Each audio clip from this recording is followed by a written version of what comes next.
لبیک لا شریک لک لبیک۔ 15 شعبان کی رات میں ہمارے ملکوں میں جو ہمارے عجمی ملک ہیں اس میں وہ کچھ ہو رہا ہے جو نہ میرے نبی نے کیا، نہ صحابہ نے کیا، نہ تابعین نے کیا۔ عجیب و غریب عبادات گھڑ لی ہیں، عجیب و غریب اس کے اعمال بنا لیے ہیں اپنی طرف سے، اور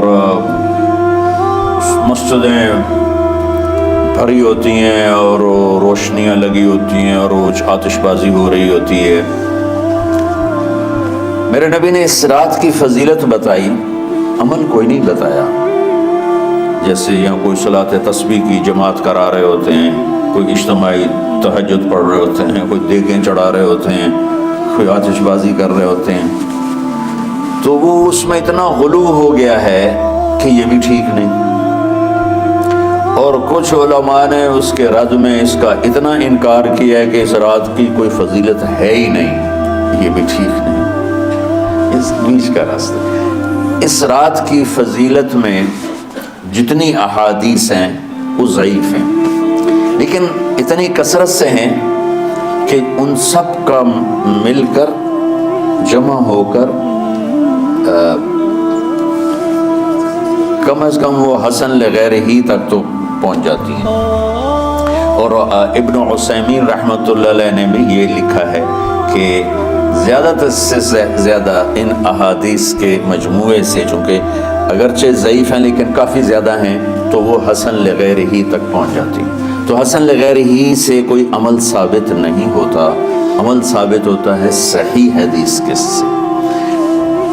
ایک احادیث کی کثرت سے روایات اور ایک امت کا عمل، کہ امت کا بہت بڑا طبقہ صدیوں سے اس رات کا اہتمام کر رہا ہے، لیکن کچھ عرصہ پہلے تک اہتمام تھا دن میں روزہ رکھنا، رات کو کوئی نوافل پڑھ لینا، کوئی دو چار زیادہ پڑھ لینا، لیکن اب یہ ڈھول تماشے جو اب شروع ہوا ہے اس کا تو کوئی وجود ہی کوئی نہیں ہے۔ تو اس رات کو اللہ تعالیٰ نے مبارک بنایا، اور حدیث پاک میں آتا ہے کہ اللہ تعالیٰ اس رات میں ساری دنیا کے لوگوں کی بخشش فرماتا ہے، سوائے 5 آدمیوں کے، 5 کے سوا سب اہل ایمان کی بخشش ہو جاتی ہے۔ مشرک، المشرک، پہلا مشرک، دوسرا مشاحن، مشاحن کیسے کہتے ہیں؟ دل میں بغض رکھنے والا، کینہ رکھنے والا۔ تیسرا مسبل ازارہ، اپنے پاجامے شلوار چادر کو ٹخنوں سے نیچے تک لے جانے والا، لیکن ایک شرط کے ساتھ کہ وہ تکبر کی وجہ سے، سستی کی وجہ سے ہے، غفلت کی وجہ سے ہے۔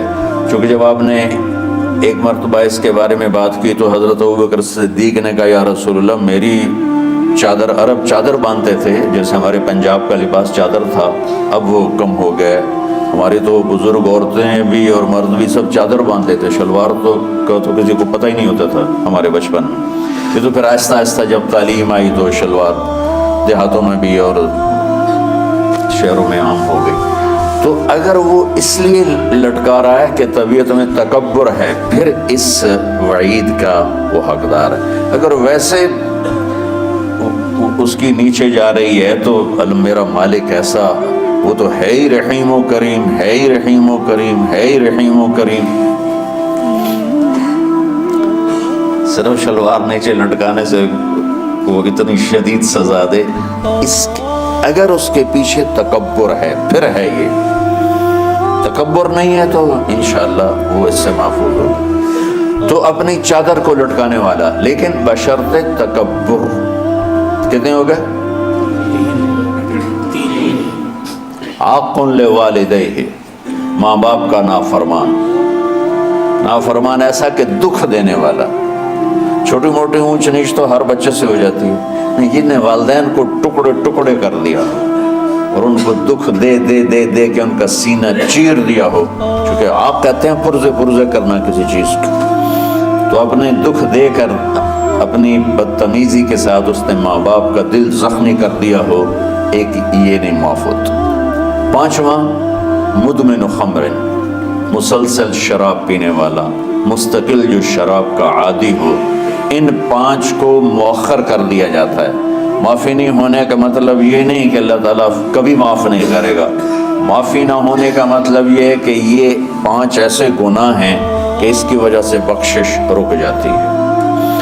اگر وہ شرک سے نکل آئے، وہ کینہ سے نکل آئے، وہ تکبر سے نکل آئے، وہ والدین کی نافرمانی سے نکل آئے، شراب چھوڑ دے، تو ان کی بھی بخشش ہو جاتی۔ جب کوئی توبہ کرے گا فوراً بخشش ہو جائے گی۔ نہ 15 شعبان کی ضرورت ہے، نہ لیلۃ القدر کی ضرورت ہے، نہ بیت اللہ جانے کے ساتھ توبہ کی شرط ہے۔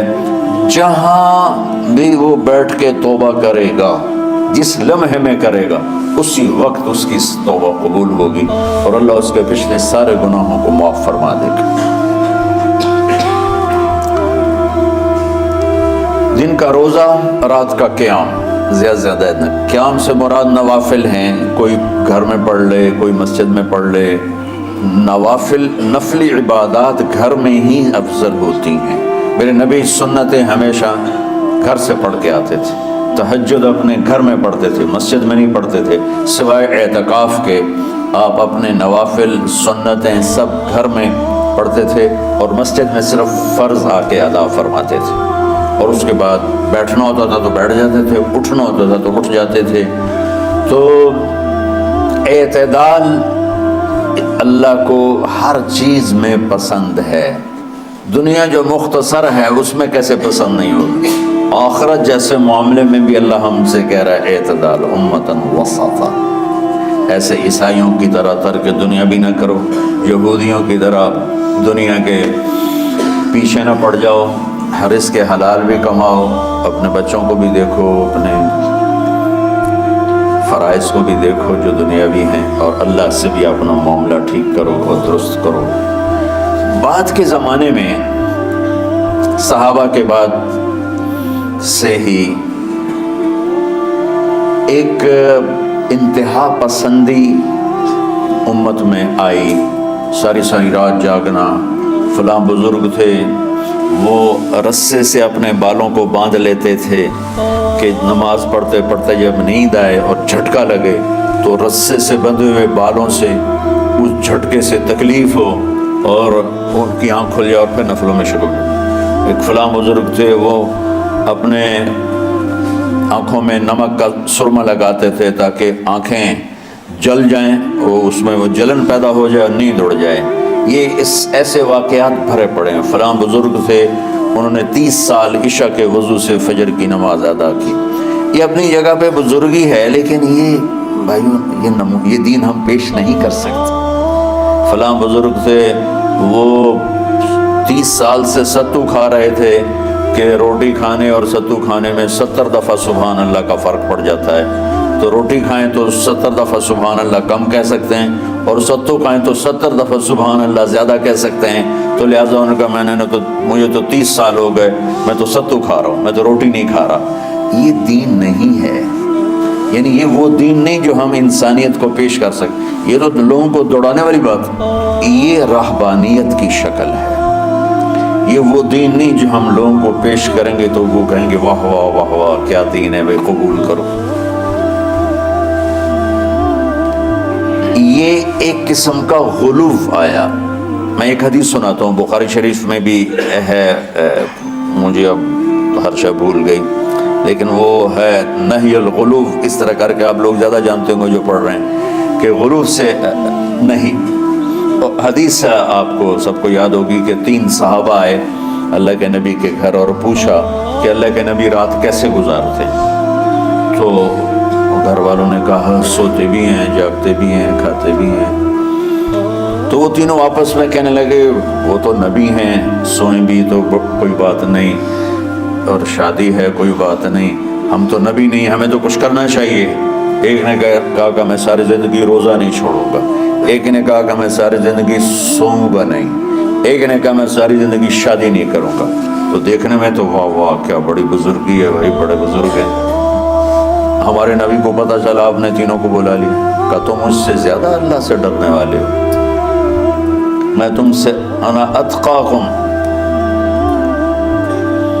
یا اخشاکم، الفاظ آپ لوگوں کو زیادہ یاد ہوں گے لیکن مفہوم میں صحیح پیش کر رہا ہوں. آپ نے کہا میں تم سے زیادہ اللہ کو جانتا ہوں، تم سے زیادہ اللہ سے ڈرتا ہوں، میں سوتا بھی ہوں، میں کھاتا بھی ہوں، میں روزے بھی رکھتا ہوں، میں چھوڑ بھی دیتا ہوں، میری بیویاں بھی ہیں، میں اپنی بیویوں کے پاس بھی جاتا ہوں. تم دین میں غلو سے بچو، پہلے امتوں کو ہلاک کر دیا دین میں غلو. دنیا میں غلو یعنی انتہا پسندی، ایکسٹریمسٹ ہونا.